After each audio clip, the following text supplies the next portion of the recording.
qu'on soit intellectuel ou pas intellectuel, on est tous confrontés à des difficultés d'adaptation quand on arrive dans un pays.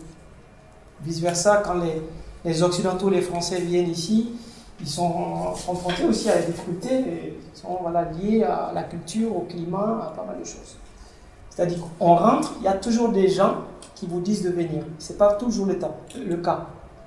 Il y en a qui disent, en Bambara, ils disent, mais toi tu cherches à venir, nous on cherche à partir depuis, tu as la chance d'être là-bas, qu'est-ce que tu as à venir? Donc si jamais vous n'avez pas foi en vous, vous ne croyez pas en vous-même, et que vous n'entendez que ça, parce que c'est une majeure partie des personnes qui vous disent ça, vous dites, effectivement c'est vrai, il y a des problèmes politiques, il y a des problèmes de climat, il y a la charge de la société, donc du coup tout ça, ça décourage. C'est pour ça que moi je dis, à chaque fois quand on a un projet, il faut croire en soi d'abord. Quel que soit le projet. On sait qu'il y a des réalités, des difficultés, on sait que ça ne va pas être facile, mais il faut croire en soi. Je veux ça et je vais trouver les moyens pour m'y mettre. Je ne les ai pas. Les gens qui quittent les petites contrées comme ça, qui partent à l'étranger, quand ils savent d'avance qu'il y a des institutions qui facilitent cette réintégration ou le retour, les gens sont plus motivés parce qu'ils vont dire, bon, de toutes les façons, même si mon projet c'est ça, cette institution, elle peut me financer ça comme projet. Donc je vais tenter ça parce que moi j'ai une source de revenus. Ça c'est ce que je dis toujours aux gens, même moi dans mes consultations thérapeutiques, au cabinet, je dis vous avez des difficultés, ne croyez pas toujours que c'est les autres qui vont vous en sortir. À un moment donné, c'est vous qui savez que vous n'êtes pas bien dans votre peau, il faut aller voir le psychologue. Voilà, aller voir un psychologue, ce n'est pas un psychiatre, tout le monde n'est pas fou, mais tout le monde a des problèmes. Il n'y a pas une seule personne qui peut lever le doigt et dire j'ai pas de problème, c'est pas vrai. Même les millionnaires, même les milliardaires. Parfois même les plus pauvres ont moins de problèmes que les plus riches, parce que je crois que plus on a d'argent, là, je crois que ça tourne un peu là-haut. Et les gens, même s'ils savent que c'est très difficile, ils croient aux chances de réussir dans leur pays d'origine. Parce qu'ils se disent que on ne peut pas éternellement tendre la main aux Occidentaux, on ne peut pas éternellement croire que c'est le président qui va faire changer, il faut que nous-mêmes on change les choses. Donc il suffit d'avoir quelques gens comme ça qui retournent d'un pays, qui disent que non, on a des capacités, on a des possibilités de réussir dans son propre pays, ça marche. Quand vous étiez face, je vois, vous arrivez, vous travaillez 2 fois par mois, c'est tout quoi, c'est rien. Qu'est-ce qu'on fait le reste du temps? On va jouer à la belote, on va prendre le thé, parce qu'il y a beaucoup qui le font là-bas, même s'ils sont en Europe. J'ai vu à Paris, il y a des quartiers 19e, ou à Ivry, ou Montreux, il y a des gens, ils s'asseyent, ils prennent le thé ou dans les foyers, ils vivent à la malienne. Mais c'est énormément de temps qu'ils perdent. Alors qu'ils n'ont pas les ressources intellectuelles, au lieu de se battre pour aller chercher autre chose, ils sont là, on tue le temps en prenant sans cesse du thé. Alors qu'on peut aller se battre, on peut aller échanger avec des gens, on apprend les autres. Mais en général, il y a beaucoup qui sont dans la clandestinité pendant un fort temps. Et puis, comme c'est très difficile d'avoir les papiers, du coup, ils se découragent et ils se mettent à boire en permanence du thé. Ou à dormir toute une journée. Et là, je crois que ça ne peut qu'aggraver un peu la situation, parce que c'est du temps perdu comme ça. Donc, je crois que c'est important de revenir peut-être sur des aspects, peut-être vous avez eu 1 ou 2 expériences assez difficiles, en termes de traumatisme, en termes de souffrance que vous avez eu. Qu'est-ce que vous pouvez nous relater ici, pour qu'on puisse jauger un peu? Qu'est-ce qui vous a marqué pendant votre séjour là-bas? Vous étiez en France d'abord? Oui. D'accord. Oui. Quand tu as pensé d'aller en Europe là, oui. Tu ne peux plus en voir pas. Rien ne te fait peur? Non. Tu besoin seulement, je suis en Europe. J'ai les amis, beaucoup les amis, ils vivent à Paris là-bas. Ils sont gagnés papier là-bas. Ils ont travaillé là-bas 2 ans ou 3 ans, ils sont 3 millions ou 2 millions 500 comme ça. Ils viennent avec ça. 2 millions 500. Pendant 1 mois, ils bouffent ça. Donc, tout ce qu'ils ont gagné sur plusieurs années. Voilà. Donc 1 million 500 ou 2 millions 500. Pour bouffer ça à 1 an, tu vas voir chaque jour, il peut manger 50 000 francs CFA ou attendre. Donc quand tu as vu ça là, tu vas dire que lui là, il est très riche. Il est très riche quoi. Tu ne peux pas comprendre quoi, il est très riche quoi. Donc tu passes quoi maintenant?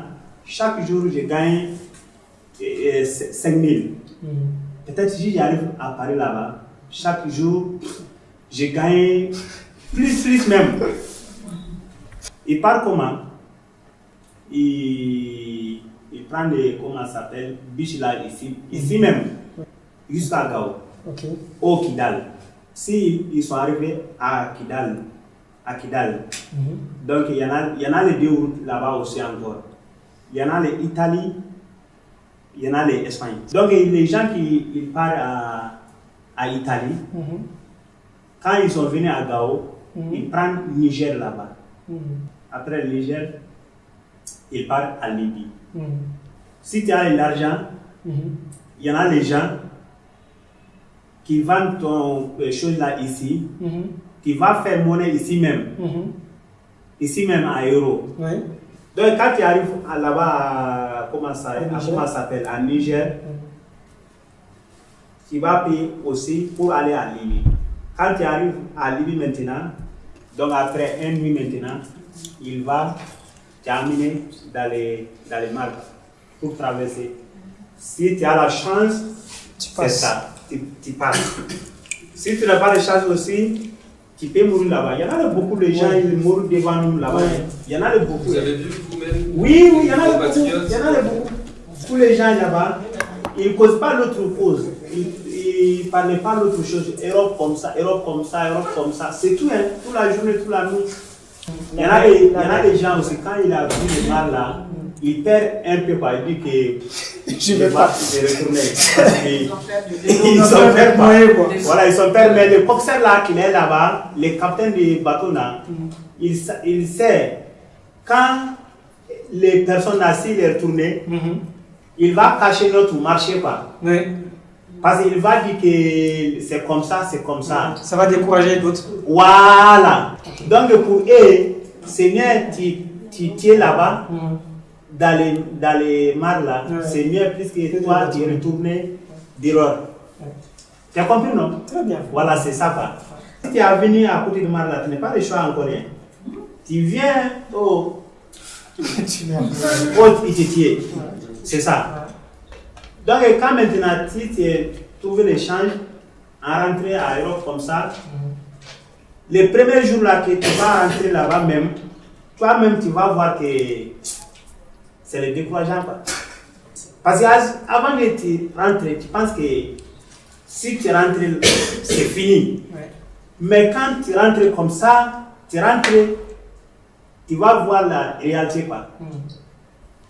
Est-ce qu'il vous est arrivé des moments où vous ne dormiez pas du tout? Vous avez du mal à dormir? Et avant, on dort dans le foyer, la foyer Saint-Jacques. Et après, un jour viendra, il dit qu'il veut renouveler cette foyer-là. D'accord. Et les gens, là, ils sont déménagés. Quoi. Parce que nous, on n'a pas de papier pour faire rien. Nous, on dort dans le couloir de cette foyer-là. Donc, les gens, là, ils payent chaque mois là, ils donnent d'autres foyers là, ils sont déménagés là-bas. Mais nous, là, à peu près 50 personnes ou 60 personnes, ou plus même, je n'arrive plus quoi. Et vous ne savez pas où partir? Tu pars où? Donc moi-même, j'ai jeté tous les bagages et j'ai jeté tout. Donc tous les journées, tous les nuits, tu as une bagage seulement avec ton briefing là. La couverture. Couverture là, voilà. Il faut trimballer, aller chercher où dormir. Voilà. Les habits là, c'est là, c'est sale. Si c'est sale, tu jettes, tu cherches d'autres à couvrir. Donc vous avez déjà la pression aussi de la famille parce qu'il faut nourrir votre femme et vous. Si vous avez des enfants aussi à l'époque. Donc là, vous n'avez même pas le choix. Donc peut-être c'est ça même qui vous a permis de réussir parce que vous dites que bon, j'ai une femme à nourrir et j'ai un honneur à sauver parce que pour l'image de la belle famille, ça c'est quelque chose de très important. Ça. Donc là, on se bat 2 fois plus que quand on est jeune et qu'on part comme ça à l'aventure. Hein? Tu as fait là-bas à Paris 2 ans. Tu as dépensé de l'argent pour aller là-bas. Il y a encore de tout le monde qui compte sur toi que cette personne-là, il est à Paris, il est comme ça, il est comme ça, il est comme ça. Donc, tu ne peux pas retourner. Moi, personnellement, je dépense l'argent pour aller. Pour aller. Et quand j'ai retourné comme ça, qu'est-ce que je fais maintenant ici? Si j'ai agi ici à Mali, nous vendent les maillots chauds à Paris là-bas. Il y en a beaucoup de gens qui vont dire que ça là c'est les mentis. Mais or que c'est la réalité, on doit travailler ici. Le travail là que tu vas faire là-bas, si tu as fait ici même, toi-même tu vas gagner ici. Beaucoup plus. Beaucoup plus. Quand je le dis, il y en a beaucoup de gens, ils vont dire que moi-même ici maintenant, il va dire qu'il faut voir. Non, on ne peut pas d'accord avec cette parole-là. Voilà, il a expliqué que si personne veut retourner, il peut aider pour retourner. Donc il nous donnait l'adresse là, ou les adresses de Fofi là. D'accord. Donc moi, j'ai réfléchi, parce que j'ai là maintenant à peu près 2 ans, je n'ai rien. Rien. Okay. 2 ans comme ça, on dirait que je suis venu 7 minutes là même. Donc je suis réfléchi, j'ai dit qu'est-ce que je dois faire maintenant. Il faut que je prends mon bagage, je retourne, et si je retourne là-bas, il y en a les solutions là-bas. Donc moi je pars dans le bureau de Kofi là, je lui dis que je voulais retourner, il dit voilà, c'est bien même. Donc il m'a expliqué. Mais quand j'arrive, j'ai appelé ici. Parce qu'il m'a donné ce numéro-là, le numéro ici là, parce qu'on est au courant pas. Ouais. Parce que tu sais, le gouvernement ici là, ils sont comme ça. Ils sont pas clairs. Ils sont pas clairs quoi. Même si toi-même tu voulais retourner, il y en a beaucoup de gens, tu vas dire que là, ça là c'est l'homme modé quoi. Tu as vu, il était à Paris, il est venu comme ça, main vide quoi. J'ai rappelé ici les téléphones là, parce qu'on a les numéros là. Au fil là, il te donne les numéros ici là. Quand il prend ici là, il prend le téléphone là, il me dit clairement que si tu retournes, sans doute il va t'aider. Donc à quel moment là, j'ai pris mon décision là. Donc moi je le demande. Est-ce qu'il dit que si on est retourné là-bas, est-ce qu'il va nous aider là? Madame Dia, il dit que sans doute. D'accord. Mais si ce n'est pas le fil là, cet moment-là, moi je suis à Paris, parce qu'on ne peut pas retourner. Donc merci à Lofi alors. De retour dans son pays d'origine, je crois qu'il faut sensibiliser sérieusement autour de soi pour dire concrètement tout ce que vous avez connu comme difficulté. Ça va faire réfléchir certaines personnes et les décourager pour partir. Parce que tout le monde croit que c'est l'Eldorado. Voilà, tu as du pain, tu as du beurre, tu as une maison, il y a un climatiseur, tu as le métro, tu as le bus, mais il y a autre chose derrière. Moi, je me rappelle quand je suis parti en Union soviétique, quand j'ai eu la bourse du côté malien, on quittait ici, je me rappelle exactement, c'était le 15 septembre 1987. Je suis arrivé, j'ai quitté à plus 30, je suis arrivé, il faisait moins 20 à Sheremetyevo. Alors, imaginez 50 degrés de différence. Maintenant, tous plairaient comme des gamins à l'aéroport. Donc, ça seulement, la rigueur du climat, c'est quelque chose de très dur. Même pour les Occidentaux aussi qui viennent ici, des gens qui n'ont jamais connu l'Afrique, qui viennent de pays un peu froids et puis qui viennent où il fait facilement 40 degrés. Quoi. Et le soleil, ça tape, hein. C'est pas un petit soleil. Ça, c'est pour que les gens se rendent compte que c'est pas si facile que ça. C'est pas si facile que ça. Et puis que quand on vient ce soir, on est vraiment content d'être chez soi. On a vu, hein, on est chez soi, on est content. C'est pour ça que dans le titre même, dans le thème, on a dit, j'avais mis le chez soi en guillemets. Quand on est bien quelque part, ça devient un chez soi. Quand on n'est pas bien, c'est pas un chez soi, on ne se sent pas bien. On ne se sent pas bien. Moi, la plus grande difficulté que j'ai affrontée là-bas, c'est la maladie. Donc, je connais mon cas personnellement, donc c'est à cause de ça, je ne parlais pas que j'étais là-bas. Je me cache toujours. Oui. Quand je dis je me casse, parce que j'ai envie de faire quelque chose. Ce n'est pas le jour de parler. Si Dieu m'a aidé, dans les jours à venir, je peux parler. En tant que les gens ne te voient pas, les bonnes conditions, après le retour, ce que tu avais, c'est remarquant, même si tu pars, on ne t'écoute pas. Oui, il y avait des possibilités de me soigner, mais ce n'est pas comme si tu as les 4 séjours. On ne te prend pas à 100%.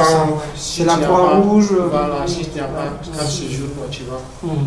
Bon, en fait, si tu n'as pas les papiers aussi, tu as que quelques temps que le patron peut t'attendre pour que tu puisses te soigner, sinon il va te virer, il prend quelqu'un d'autre. Il y a des moments, moi, avec lui, chaque jour, quand on mange à 7 heures jusqu'à demain, moi avec lui, on a fait à peu près 2 mois comme ça. C'était des moments très durs. C'était en 2010. Et est-ce que vous avez dans votre famille des gens qui disaient revenez, c'est plus la peine, parce que vous avez certainement expliqué ces difficultés à 1 ou 2 personnes peut-être? Non. À personne vous l'avez dit? Non. Vous avez gardé tout ça? Moi, tout le monde dit qu'il faut rester, malgré que tu es malade, il faut rester là. C'est qu'au final, nous font, c'est eux aussi, ils font ça. Nous, on peut sensibiliser les gens. Sinon, moi, personnellement, je n'aime même pas parler de ça. Quand on retourne ici, et si quelqu'un te voit avec un chouchou qui coûte 50 000, un autre qui coûte... qu'est-ce qu'il veut penser? Tu as bien travaillé là, ouais, tu as bien travaillé, tu as plein d'argent, et voilà, et il ne pense pas que les souffrances que tu as là-bas. En 2006, on était à mémoire, en novembre, le 16 novembre, il y avait un avion qui quittait en Espagne, Grand Canaria. Et ça que l'Union européenne nous a dit, ces jours-là, il nous a dit, vous voulez retourner à vos pays, chaque personne a une enveloppe de 1500. Quand vous arrivez, 1500 euros. Et ça qu'il nous a dit, en arrivant ici, si je vous dis, à moi on m'a donné, je ne sais pas, 1000 francs pour arriver à Calaba. Je n'ai pas dit à notre personne, c'est à moi qui m'a passé. Et ces jours même, j'ai pris l'argent, j'ai arrivé à chez ma famille. En même jour-là, je suis retourné en Mauritanie. 1000 francs. Moi, on m'a donné 1000 francs pour arriver à Calaba. Et te demande, tu habites dans quel quartier? On était plein de monde, on avait un sachet, 5 personnes ont un sachet. On te dit, comment on appelle? Tu habites dans quel quartier? Tu te dis ton quartier, il te donne 1000 francs, arrivé à ton quartier. Je jure devant Dieu ces jours-là. En 2006, même pas une semaine, grâce à Dieu, je me suis rentré en Europe avec les pirogues. Moi, je suis rentré 3 fois. Quand je parle avec Espagnol, il me dit, les gens me connaissent, ouais. Même si je n'ai pas de dossier, il me laisse travailler parce qu'il me connaît plusieurs depuis qu'il est ici en 16 ans ou 17 ans. Il me dit, ouais, toi quand même, il faut travailler. Je travaille sans rien, sans document, rien. Tu vois un autre ethnie dans un pays voisin, que tu sais, toi-même tu l'as vu, cette personne il n'a pas malien, mais il a malien, il a la naissance, il a carte d'identité, il a carte d'identité, il a carte et il a tout. Est-ce que tu peux lui dire qu'il n'est pas malien? Hein? Bon, le gouvernement qui nous pousse d'aller à l'extérieur. On arrive là-bas aussi, on a un problème. Mais tu arrives à l'ambassade d'Italie, tant que malien, tu parles, je suis malien, je viens de tel du village, je viens de telle commune, je viens de tel réseau. Il ne te facilite pas les dossiers. Avoir le passeport, c'est plus mieux d'envoyer l'argent à tes familles qui, à Bamako, qui se sont et qui règlent tout, les séjours, les catimina, les tout, pour t'envoyer ça là-bas, tant que l'ambassade ne te facilite pas. Jusqu'à la date, il finit ça. J'ai vu plusieurs Maliens qui sont permis de séjour et périmés, ils n'ont pas de séjour. Ils ne retirent pas son permis de séjour parce qu'ils n'ont pas de passeport. On est à l'extérieur, on ne mange pas là-bas. On est à l'extérieur, on ne dort pas là-bas. On est à l'extérieur, on ne gaspille pas l'argent. Comment on est en train de gaspiller? Comment on cherche l'argent pour la ramener ici? On est à un niveau où les gens ont besoin de choses concrètes. Ils viennent tous de le dire. Oui. On peut bosser ici.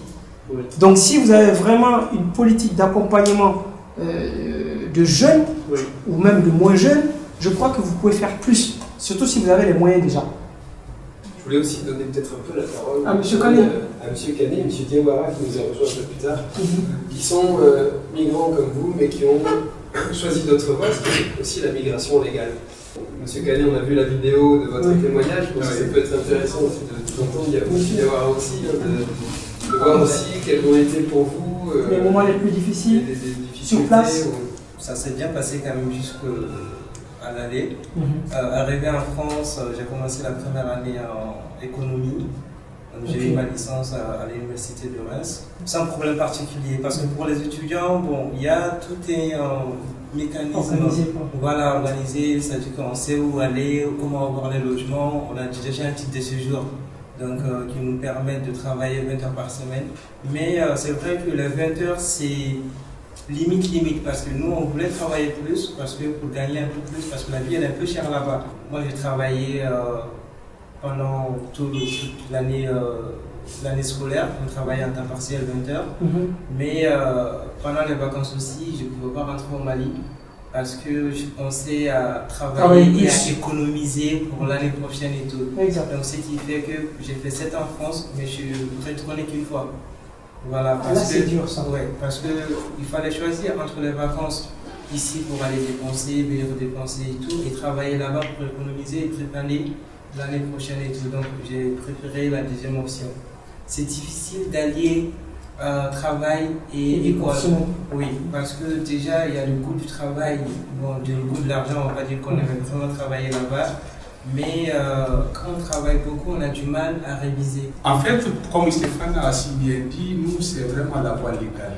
Donc, même s'il y a des difficultés, parce que quelle que soit la voie, il y a toujours des difficultés. Tout à fait. Je n'ai pas connu personnellement, mais plutôt j'ai connu des étudiants maliens de Reims et des travailleurs maliens en Île-de-France. Donc, il y avait des Maliens qui étaient autour de moi, on travaillait ensemble. Des fois, quand je travaille, je me cachais dans les toilettes pour pleurer. Tellement pour que pleurer. je voyais, oui, je vous jure, parce que je voyais la difficulté dans laquelle ils se trouvaient. C'était énorme, ils n'avaient pas de papier. Le chèque sort avec le nom du propriétaire du papier. Une fois que la personne encaisse le chèque, il ne te donne pas. Il ne donne pas. Donc moi, je suis au courant de cela. Des fois, je pleure tout seul quand on travaille. Parce qu'ils n'ont pas de papier. Tout simplement. Parce que le patron, il faut un papier. Même si le patron sait que ce n'est pas toi, quand même, voilà, il peut montrer à l'IRSAF quand même. Les gens sont déclarés de toutes les façons. Mais quand on encoche le chèque, on ne te donne pas. Il y a des étudiants qui sont arrivés, qui dormaient sous l'escalier de l'université. Des étudiants qui sont partis légalement. Donc on a créé AMER. Donc j'étais le premier secrétaire général, lui il était le président. Il y avait d'autres membres. Donc on a mis cette association-là. Le but c'était d'accueillir d'abord les étudiants maliens. Donc quand ils arrivent, on les rencontrait à la gare de Reims. Nous avions loué une chambre, on les mettait là-bas. En attendant de trouver en fait d'autres chambres. Parce que ça nous a choqués. Il y a des étudiants qui venaient des fois, ils toquent, en fait, ils toquent à ta porte. Ah, est-ce que j'ai pu avoir un peu de sucre? Du sucre, vous mettre dans le lutrin. Ça fait dans le thé. Ça, c'est choquant. C'est très choquant. Des fois, quand tu passes dans les couloirs, tu entends des grands garçons pleurer dans les chambres. Je vous le jure. Moi, j'entends des garçons pleurer. Tellement qu'ils souffraient, qu'ils avaient des difficultés. À l'intérieur d'eux. Mais on ne peut pas dire. Ah non. Moi, franchement, je n'avais pas assez de difficultés par rapport au logement, des choses. Je n'avais pas aussi de pression pour envoyer de l'argent. Non, je n'avais pas cette pression-là. Voilà, mais quand j'ai décidé de rentrer, ma mère était un peu furieuse de l'idée de retourner comme ça. Même moi, des fois, je dis, ah, je vais rentrer, mais elle dit non. Pourquoi? Comme le monsieur a dit, il y a des fonds. Ce n'est pas parce que les gens ne sont pas au courant de certaines choses. Pour moi, les gens sont au courant. Mais ce qui fait défaut, c'est le manque de confiance entre les gouvernés et les gouvernements. Le monsieur qui a appelé pour rentrer, si c'était à appeler la RPI, il n'allait pas venir parce qu'il ne croit jamais à la RPI. C'est un peu plus facile de rentrer. Ouais. c'est pas facile de partir, mais c'est pas facile de rentrer. Et le tourner est plus difficile que Le tourner est plus difficile. Les motivations ne sont pas les mêmes. Vous savez, c'est la tournée, alors que quand vous partez d'ici, vous ne savez pas ce que vous allez chercher, vous avez beaucoup d'espoir. Mais voilà, c'est pour ça que je trouvais intéressant de mettre un petit peu en lumière vos différentes expériences. Et je suis content évidemment de pouvoir montrer que les mesures d'accompagnement qu'essaye de mettre en place l'OFI avec le concours des prestataires que nous avons ici, des partenaires comme le GRDR, c'est ce qui crédibilise le dispositif et c'est ce qui rassure. Quand on appelle depuis Paris pour voir si on existe vraiment, c'est pour se rassurer. C'est-à-dire, bon, j'ai envie de tenter, j'ai envie de franchir le pas du retour, j'ai envie d'entreprendre ou de faire quelque chose au Mali, parce que certains sont... Voilà, comme Madame Toumani dans sa vidéo, on voit qu'il y a la fierté aussi de son pays, et, donc il y a la volonté de faire quelque chose, ils croient en leur potentiel. Ce qui fait défaut, c'est l'accompagnement. Et l'accompagnement de l'OFI, il n'est pas que financier, il est surtout technique, et je remercie GRDR, parce que c'est vraiment ces partenaires-là qui font le travail au quotidien. Donc en tout cas, merci pour vos partages d'expérience, merci pour votre témoignage également.